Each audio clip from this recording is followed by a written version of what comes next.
Baru-baru ini publik tanah air dihebohkan dengan kabar peluncuran satelit Indonesia Satria 1 yang berhasil mengudara dengan bantuan roket Falcon 9, salah satu roket kebanggaan perusahaan milik Elon Musk, SpaceX.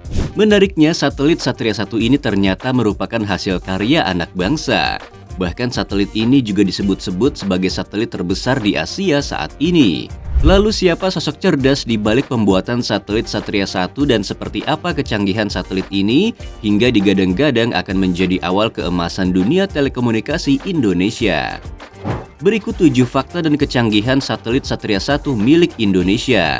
Mari simak videonya. Namun sebelum ke videonya, mari klik subscribe-nya dan nyalakan notifikasinya. Diluncurkan ke angkasa.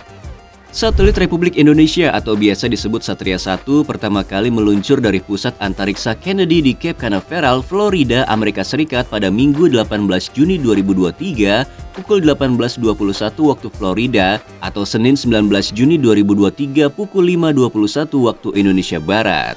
Beberapa menit kemudian atau pada jam 5.59 waktu Indonesia Barat, dilakukan pelepasan tahap 2 atau melepaskan satelit ke orbit 146 derajat bujur timur yang berlokasi tepat di atas Pulau Papua. Meskipun peluncuran satelit sudah sukses dilakukan, namun butuh waktu 145 hari agar satelit bisa sampai ke titik orbit.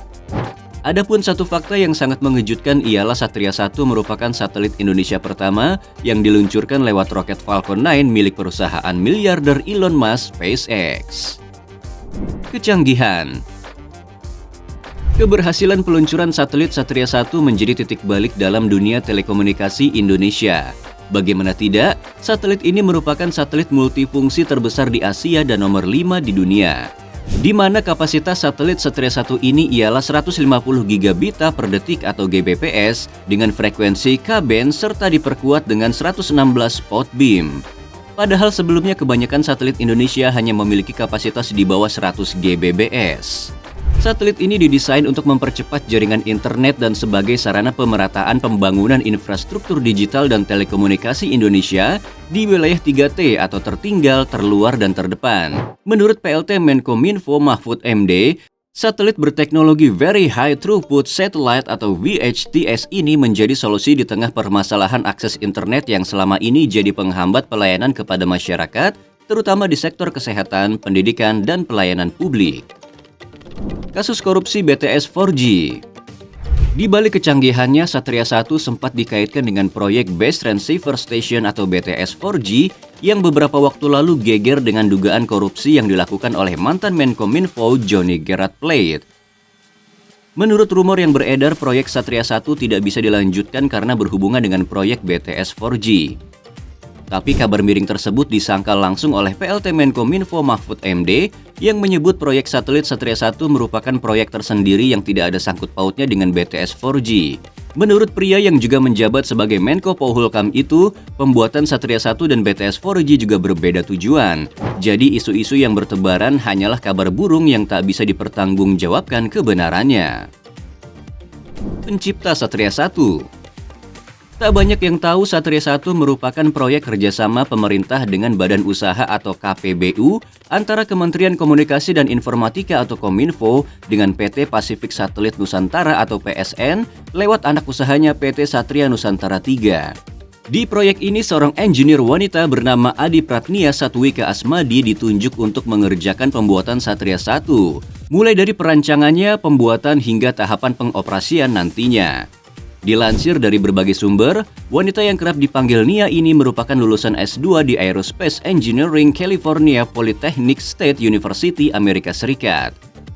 Perjalanan karir wanita berusia 29 tahun ini juga tak semudah yang dibayangkan. Ia masuk ke dunia kerja pada tahun 2017.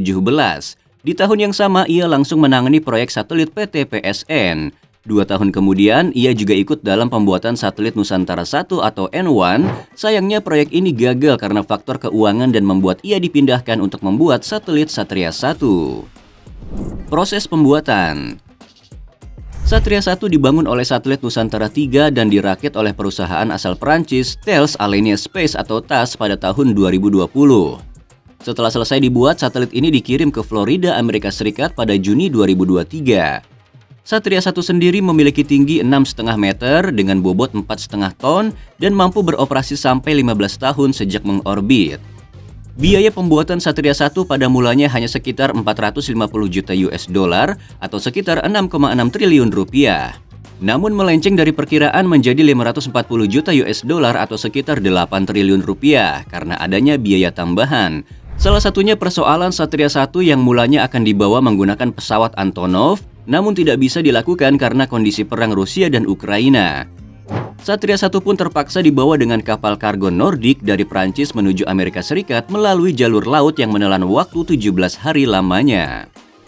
Anggaran dihabiskan. Secara keseluruhan, anggaran Satria 1 untuk 15 tahun perancangan, pengoperasian, hingga pemeliharaan ialah berkisar di angka 21,4 triliun rupiah. Jumlah yang sangat besar. Tak heran jika pemerintah berharap banyak dengan adanya satelit Satria 1 yang nantinya bisa menjangkau 150.000 titik layanan publik yang belum memiliki fasilitas internet memadai. Dengan rincian 93.900 titik disebar ke sekolah dan pesantren, 3.700 titik puskesmas dan rumah sakit, 3.900 titik layanan keamanan masyarakat, 47.900 titik kantor desa atau kelurahan, serta 600 titik lainnya. Dengan banyaknya titik yang bisa diakomodir, jumlah anggaran yang besar itu rasanya tidak sia-sia karena benar-benar bermanfaat bagi masyarakat, terutama daerah pedalaman Indonesia. Tak bisa langsung dipakai. Tetapi harapan belum bisa direalisasikan untuk saat ini. Menurut CEO PT Pasifik Satelit Nusantara atau PSN Adi Rahman Adiwoso, satelit Satria 1 yang tidak bisa langsung dipakai untuk internetan begitu sampai di orbit pada September nanti. Ia mengatakan pihak terkait akan melakukan in-orbit testing dan in-orbit acceptance review atau IOR untuk mengetahui apakah satelit sudah bisa digunakan sepenuhnya. Pemerintah merencanakan Satria 1 akan beroperasi secara keseluruhan mulai Januari 2024. Sementara itu, pemerintah juga sudah menyiapkan 11 stasiun bumi atau gateway yang terbagi di beberapa wilayah seperti Cikarang sebagai kontrol utama satelit, Banjarmasin sebagai pusat kontrol cadangan, Batam, Jayapura, Timika, Manokwari, Ambon, Kupang, Manado, Tarakan, dan Pontianak.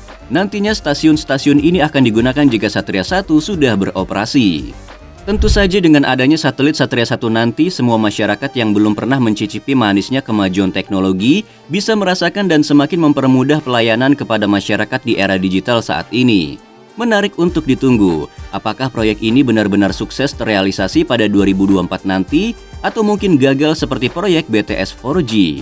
Kira-kira bagaimana menurut kalian guys? Jangan lupa tulis di kolom komentar and see you on the next video. Bye-bye!